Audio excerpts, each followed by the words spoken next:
السلام عليكم، مرحبا بكم معنا في قناة أم العز وبناتها. كنرحب بكم أحبائي المتتبعين كالعادة الأوفياء والجدد، وكنشكركم على تعليقاتكم الجميلة جدا جدا اللي كتشجعنا باش نبحثوا دائما على الجديد. اليوم جبت لكم وصفة بالنسبة للوالدين اللي عندهم مشكل مع وليداتهم ما كيبغيوش ياكلوا لهم الخضر. غادي نقترح عليكم وصفة همبرغيسة الكفتة، سواء اللحم البقر او سواء ديال الدجاج، ونضيفوا لها الخضر. اي خضره بغيتوها ممكن تضيفوها للكفته وتعملوها همبرغيسه لوليداتكم، وفي نفس الوقت غادي تكونوا ربحتوا جوج حاجات: ياكلوا اللحمه وغادي ياكلوا الخضره. نتمنى الفكره تكون عجبتكم، وتبعوا معايا الطريقه الى نهايه الفيديو باش تشوفوا كيف كتجي الوصفه. بالنسبه للمقادير فهما بساط جدا. انا عندي هنايا كفته مطحونه مشرمله، وزدت عليها خزو وبطاطا وحده، خزيوه وحده وبطاطا وحده، وعندي بصله مشلطه. هادو هما الخضر اللي استعملت. ممكن نتوما تنوعوا الخضر حسب الرغبه ديالكم. غادي ندهسوا البطاطا وخزو مع بعضياتهم مزيان، ومن بعد غادي نزيدوهم المكونات الاخرى اللي هي البصله والكفته. الكفته ديجا عندي مشرمله، ولكن الشرموله الكفته راها معروفه. كنحكوا لها بصله، كنقطعوا لها المعدنوس، ونزيدوها الملحه، كمون، الابزار، سكينجبير، فلفله حمراء، السودانيه لا بغيتو، ولكن بما اننا نستعملوها للوليدات الصغار كنفضل ما نعملوش السودانيه. صافي، وغادي نزيدوا لهم هاد المكونات هادو.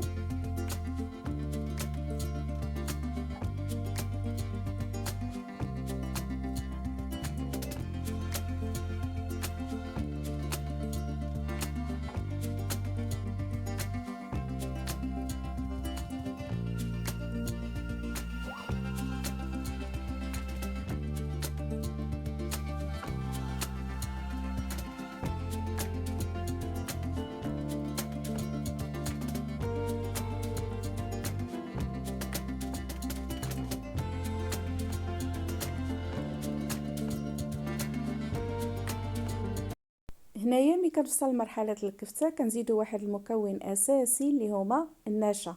النشا كاين اللي كيعاوننا باش كنجمعوا الكفته دغيا. كنزيدوا واحد 2 معالق حتى 3 ديال النشا، ومن بعد غادي نخلطوا الجميع.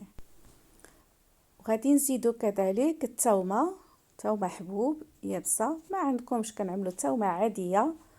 وهادو توابل ديال الشاورما كنزيدوهم باش كيعطيو واحد البنه، واحد اللذه للكفته.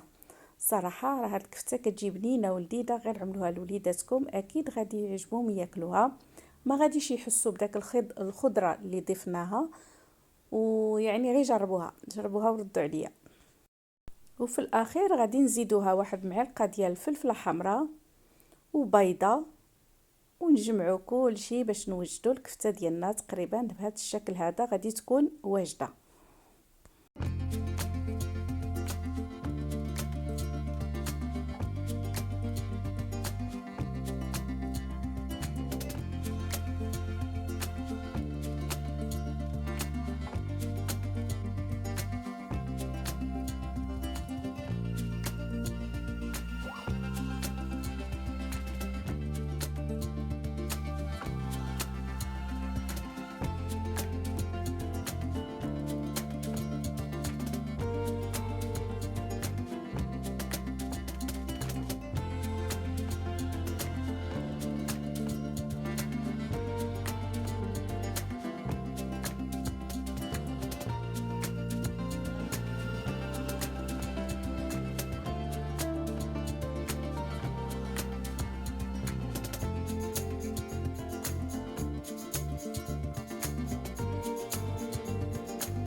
هذا كان هو الشكل ديال الكفتة اللي شاركتها معكم. شفتوا الطريقة سهلة وبسيطة، كنقليوها دغيا كنوجدوها دغيا.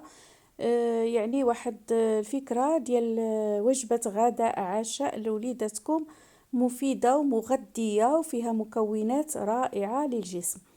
دابا غادي نشوفوا الطريقة كيفاش نعملوها على شكل همبرغيسة. طبيعة الحال كلكم كتعرفوا تعملوها، فقط بغيت نشاركها معكم.